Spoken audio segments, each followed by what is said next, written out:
На первый взгляд может показаться, что это озеро Козиной-Ам – визитная карточка Чечни. Однако такие пейзажи можно встретить и в Черногории. У этой страны множество достопримечательностей, которые ежегодно привлекают туристов. Согласно статистике, в прошлом году балканскую страну посетило более 300 тысяч россиян. В их числе представители Черногории хотят увидеть и чеченцев. Это предложение было озвучено на встрече в Миннате. Здесь детально обсудили вопросы сотрудничества с республикой. Сельское хозяйство у нас 7,2, у вас 8,3%, промышленное производство.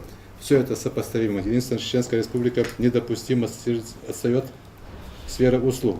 Имеется в виду, ваш туризм около 70% от ВВП вашего занимает, у нас 35% от ВРП. В этой связи у нас тоже принимаются меры для того, чтобы развить туристический кластер. Нормативная база разрабатывается. И с этой точки зрения нормативная база, которая позволяет вам так резко такой скачок сделать, нам тоже интересен. Делегаты подробно рассказали о Черногории. В стране живут более 600 тысяч человек. 20% из них исповедуют ислам. В 3 регионах, на которые разделена страна – Приморский, Центральный и Северный – развита инфраструктура, сельское хозяйство и туризм. Здесь есть национальные парки, некоторые из которых находятся под защитой ЮНЕСКО. Чеченский инвестор найдет много привлекательных проектов, считают делегаты. В частности, его могут заинтересовать лекарственные растения, которыми богата страна. На территории Монтенегро, как ее называют на Западе, произрастает свыше 3000 видов растений. Это более 1% мировой флоры. Этот фактор может привлечь и туристов, которые ищут оздоровительный отдых. Есть потенциалы как для вкладывания в туризм Черногории, так и для вложений в туризм Чеченской Республики. Конечно же, горнолыжный туризм на севере Черногории, где есть определенный потенциал для его лучшего развития. Мы ожидаем вливания в сельское хозяйство, особенно в развитие скотоводства. Так же, как и в Чеченской Республике, стратегическими гранями развития являются и туризм, и сельское хозяйство. И очень хотелось бы, чтобы чеченский инвестор к нам пришел. 60% черногорских курортов горнолыжные. Это также один из факторов для развития двухстороннего сотрудничества и вложения инвестиций. Для наших местных жителей очень популярны такие страны, как Эмираты и Турция, но, конечно же, они все ищут альтернативу.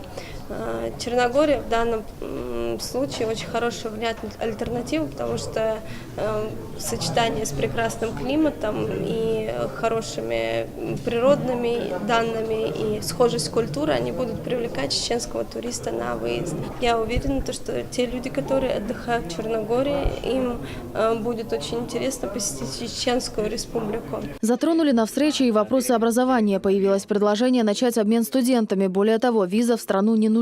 Без нее здесь можно пребывать около 3 месяцев. Давайте начнем с малого, с туристического обмена между студенчеством.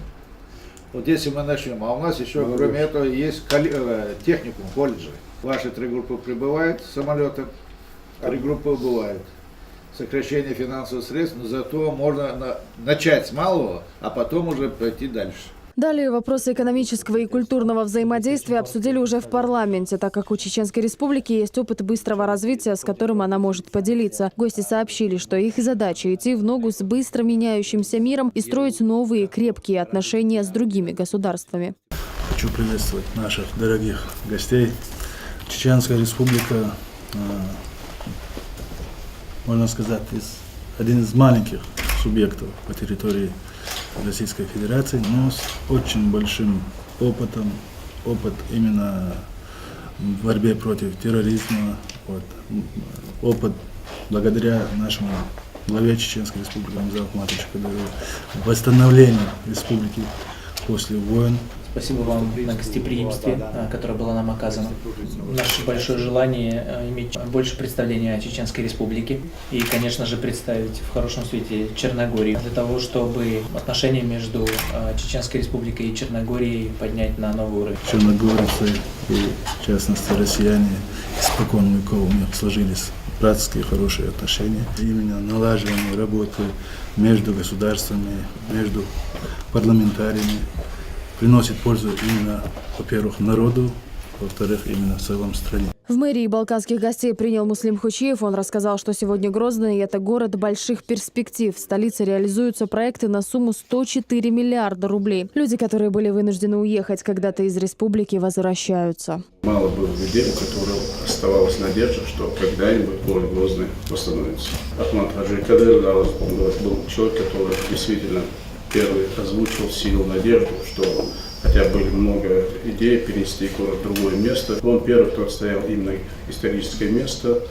И Рамзан Ахмадович, благодаря поддержке федерального центра, вместе со своей командой, команда это весь чеченский народ и не только, мы буквально действительно вырвали из войны нашу Грозу, нашу столицу. Двустороннее сотрудничество даст старт не только развитию туризма и привлечению инвестиций, но и станет новым этапом в отношениях между Россией и Черногорией. Следующая встреча участников, возможно, состоится уже на Балканах.